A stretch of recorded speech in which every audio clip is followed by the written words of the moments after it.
The explosion in the port of Beirut in early August that caused thousands of casualties became a trigger point for the further development of the already existing crisis in Lebanon.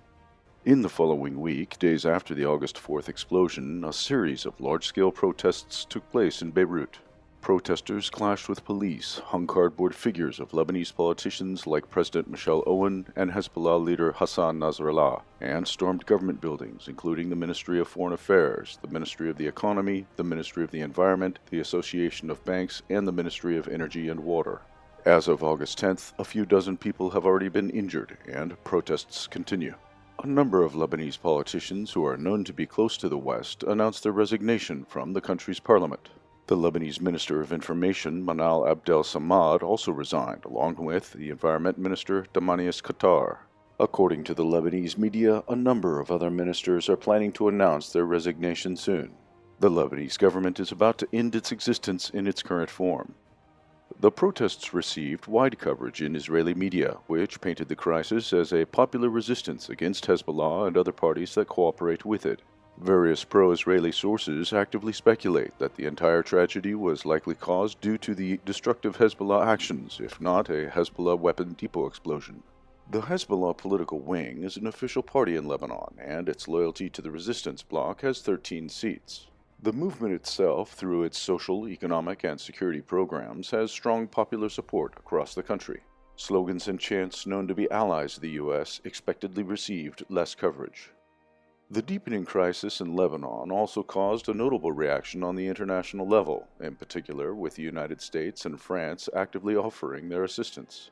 U.S. President Donald Trump, who already declared that the explosion may have been an attack, was especially active in calling about the need to find the party behind the Beirut explosions. Taking into account the general course of the Trump administration aimed at the confrontation with the Iranian-led bloc in the Middle East and its unconditional support to Israel, it's easy to suggest whom the White House will find guilty in the crisis. At the same time, the Israeli Defense Forces, IDF, continued their military buildup on the contact line with southern Lebanon and in the occupied area of Syria's Golan Heights. On August 9th, Lieutenant General Aviv Kochavi, Chief of the General Staff of the IDF, came with new accusations against Iran, claiming that the shelling of Israeli forces on the separation line with the Syrians was linked with Iran. In his speech, Lieutenant General Kochavi set the Israeli goals in what he called the battle between wars as follows. Number 1, the Iranian nuclear program. Number 2, preventing the radical Axis, Iran and its allies, from establishing a presence in Syria.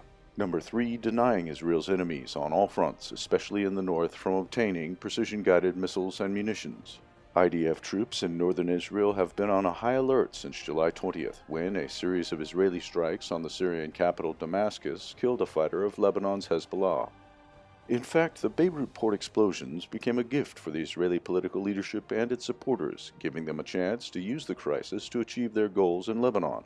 The observed diplomatic and media activity demonstrates that Tel Aviv and Washington have already started a campaign to undermine positions of Hezbollah, at least on the political level, and fuel tensions between supporters of the group and the relatively pro-Western part of the population. Clandestine actions to fuel chaos in Lebanon are likely to follow.